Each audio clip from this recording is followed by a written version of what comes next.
জয় গুরু বন্দে পুরুষোত্তমম। হেমাঙ্গদা শ্রী শ্রী ঠাকুরকে বলছেন, ঠাকুর আপনি বলেন ধর্ম থাকলে তার সঙ্গে অর্থ থাকেই, কিন্তু ধর্মপথে চলে যারা তাদের তো অর্থকষ্ট বেশি করে পেতে হয়, এর কারণ কি? শ্রী শ্রী ঠাকুর বলেন রাতারাতি কিছু হয় না, সবটাই একটা সময় আছে। ব্যবসা বাণিজ্য যাই করো তাই কিন্তু একদিনে টাকার মালিক হয় কি? তবে ধর্মের ভেগ নিয়ে চলা আর ধর্ম করা কিন্তু এক কথা নয়। ধর্মজীবন মানেই প্রচণ্ড কর্মময় জীবন, আর সে কর্ম ধীতিপোষণী কর্ম, অস্তিত্বপোষণী কর্ম, যা পরিবেশকে উচ্ছল করে তোলে। তাই ধার্মিক চলনে যে চলে সে চাক বা না চাক মানুষের স্বতঃস্বেচ্ছ অবদান স্বতই সে পায়, কিন্তু যে পাওয়ার লোভে যে ধর্ম করে তার করাটা নিখুঁত হয় না।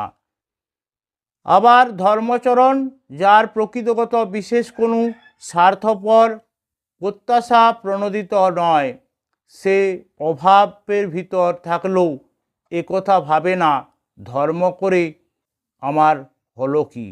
সক্রিয় ধর্মচারণেই তার পরম পরিতৃপ্তির কারণ হয়ে দাঁড়ায়।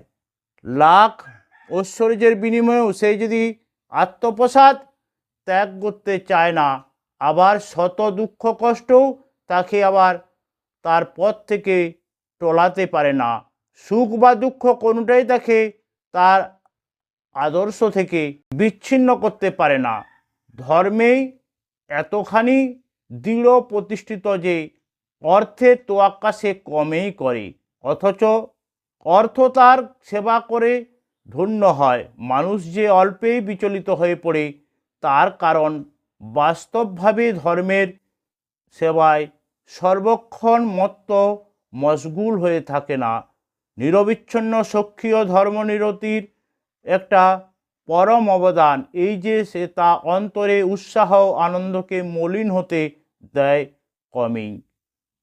আরাম বা কষ্টের মধ্যে পড়ে ওই নিরতি বা ব্রেপিতি হয়ে বিচ্যুতি হয়ে পড়লে তখনই আঁধার ঘনায় আসে।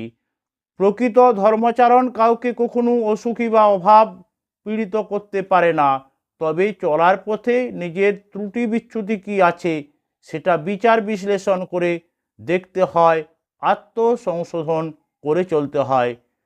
শ্রী শ্রী ঠাকুরের কাছে একজন বললেন যে ঠাকুর আমাকে অর্থবান প্রতিপত্তি করে দিতে হবে। শ্রী শ্রী ঠাকুর বলছেন ওইসব নিয়ে তোর কী করবি? সে দাদা নাছোড়বান্দা প্রতিদিনই বলেন না ঠাকুর আমার অর্থবান প্রতিপত্তি লাগবে। শ্রী শ্রী ঠাকুর ওটার বিরোধী ছিলেন, যে ওটা নিলে সে সব কিছু হারাবে। শ্রী শ্রী ঠাকুর তা জানতেন। একদিন ওই দাদা বললেন না ঠাকুর আমাকে অর্থবান প্রতিপত্তি দিতেই হবে। ঠাকুর বারবার নিষেধ করা সত্ত্বেও সে যখন বারবার চাইছে, ঠিক আছে যা তোর অর্থবান প্রতিপত্তি হবে।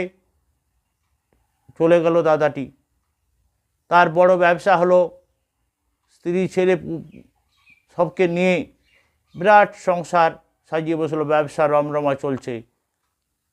আস্তে আস্তে করে তার এত টাকার অহংকার হলো যে তার ঠাকুরকেই ভুলে গেল। ঠাকুরকে ভুলে সে নিজের মতো করে চলতে লাগলো। একদিন তার স্ত্রীর বিয়োগ হলো, পুত্র মারা গেল, ব্যবসা ধূলিসাৎ হলো। অনেক দিন পরে শ্রী শ্রী ঠাকুরের কাছে আসছে, উস্কো খুস্কো চুল, খোঁচা খোঁচা দাড়ি নিয়ে এসেছে। ঠাকুর দূর থেকে বলছে তুই অমুক না? বলছে হ্যাঁ আমি। বলছে আমি তোকে বারণ করেছিলাম যে অর্থমান প্রতিপত্তি নিয়ে কোনো লাভ হবে না, কিন্তু তুই শুনলি না, আজ তোর এই দশা হলো। তুই সব করলি কিন্তু শ্রী শ্রী ঠাকুরকেই ভুলে গেলি। ঠাকুরকে ভুলে যাওয়ার অর্থ তুই সব হারালি। তাই আমরা অর্থমান প্রতিপত্তির আশায় যদি না ছুটি, শ্রী শ্রী ঠাকুরকে নিয়ে যদি চলতে পারি, আপনা আপনি অর্থমান প্রতিপত্তি আসবে, সকলকে জয় গুরু বন্দে পুরুষোত্তম।